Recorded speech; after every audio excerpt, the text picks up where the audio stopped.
It's been thousands of years, but still much of ancient Egypt's mummification practices remain hidden in history.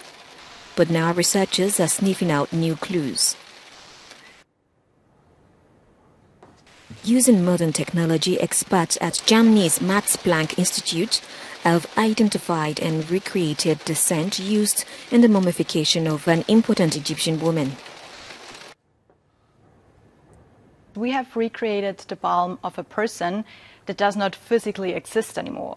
We don't have the mummy of Senetnai, and we only have her canopic jars left, which usually contained her mummified organs. But these organs have also been removed.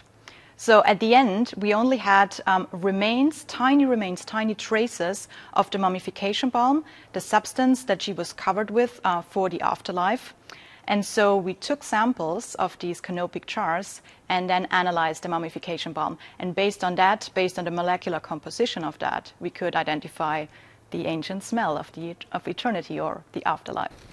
The team's research centered on substances used to embalm noble lady Sentinel around 1400 BC.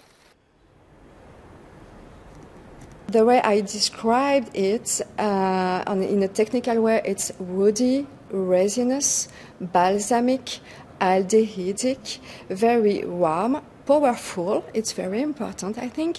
And in terms of souvenir, it reminds me some holidays in Greece because of one of the main ingredients called the lentisque pistachio tree. Experts say the mix of ingredients give new understanding to the mummification process, but also Egypt's far-reaching trade routes at the time. I'm hoping that this will add a new layer and open sort of a new dialogue with the past, because we can keep telling the new stories with the same tool set, but here we have a chance to open up sort of emotional portals to the past. And this will, I hope, bring, at least to me it does, bring people back to something which is now 4,000 years gone. Ancient Egypt, Obsessed with Life, opened at Morgan Museum on Friday, October 13, and will run till August 18, 2024. To unwrap virtually, the secrets of a glittering Egyptian mummy known as the Golden Boy have been uncovered without disturbing the occupant of the sarcophagus. To achieve that, researchers at Cairo University used 21st century computed tomography or CT scans. I studied a mummy that had been stored for over a century in the basement of Cairo Egyptian Museum, never been touched before or examined. My study was with the CT scan. This would give us a non-invasive information, completely safe information about the details of the wrapped mummy without actual physical unwrapping it or disturbing it. The study gave us a very unique information about the occupant of this cocoon. He was a boy aged 14 years, well-preserved body and well mummified.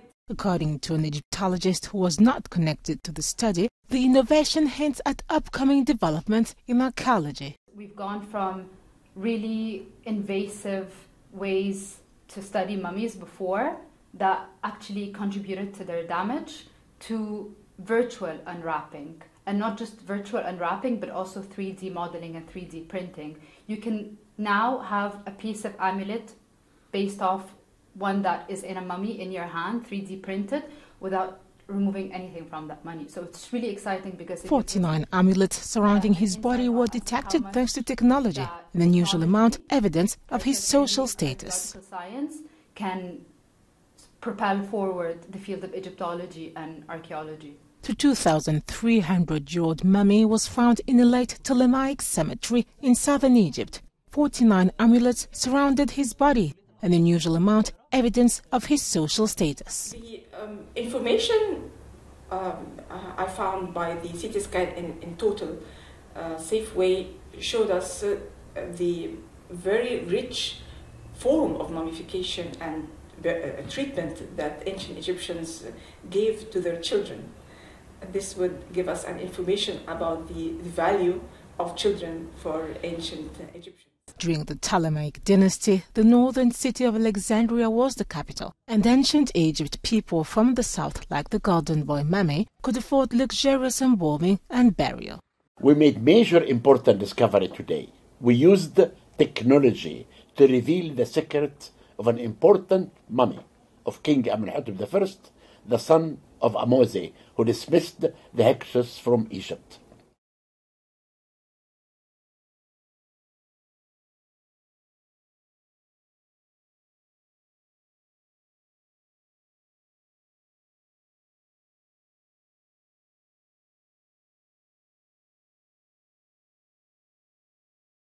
We found out he died in the age of 35, but he was healthy. Then maybe he had a heart attack, because there is no evidence of any diseases that Amenhotep I had. We found the brain inside the mummy, and this will never happen. It happened with other mummies, the brain is there. And also at the same time, we found that the mummy was mummified Osiris style. This is the first time, but all the mummies after that had the same style. This discovery, for the first time, show that technology can make discoveries without disturbing the mummy.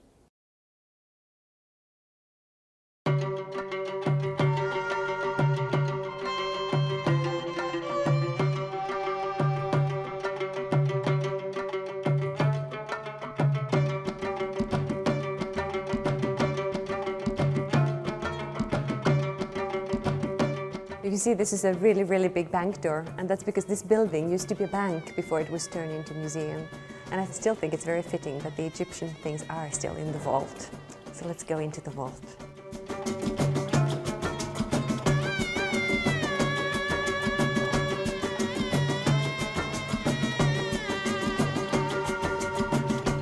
And here we have the mummified body of Niswayu, who lived in Luxor in the 3rd century BC.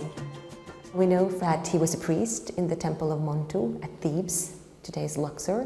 We know that his mother's name was Takarheb, and then we can also see that he belonged to the upper classes of Egyptian society because he could afford an expensive mummification. Not everybody could.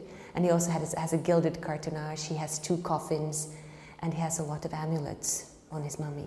We have 8 human mummies, mummified humans. We decided to CT scan them.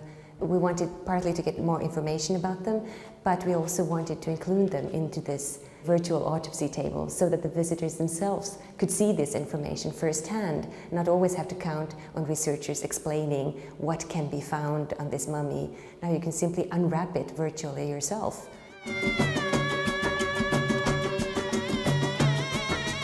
CT scanning gives you information about the interior of the mummy, but doesn't give you any color information or surface information. So we continued the process by doing laser scanning and photogrammetry. And that process gave us information about the surface and the textures and the colors of the mummy. And then we're taking all of that data and put it onto the table to make it accessible for museum visitors. Here we see the coffin of the mummy Niswayu. And by using the slider here, you can actually peel off layers. So now I'm revealing the inner coffin. And then if you continue, you can actually see the inner cartonnage. Gradually peel off layers by layers. And then we actually reveal the body of the mummy. And here you can see that there are lots of different amulets hidden within the body. In here, in the tissue, you can see it's a golden falcon. It's about 6 centimeters between the wings. And if we drag the slider, we reveal the falcon like this. I was going to say, this is the amulet that was placed on the chest of Niswayu when he was mummified 2,000 years ago. It's actually a 3D print of it, or they 3D printed a mold and then cast the amulet. It's not a very common type of amulet. It looks like a falcon, and the falcon was the god of heaven, the god Horus, and it was probably put there for protection of the mummy.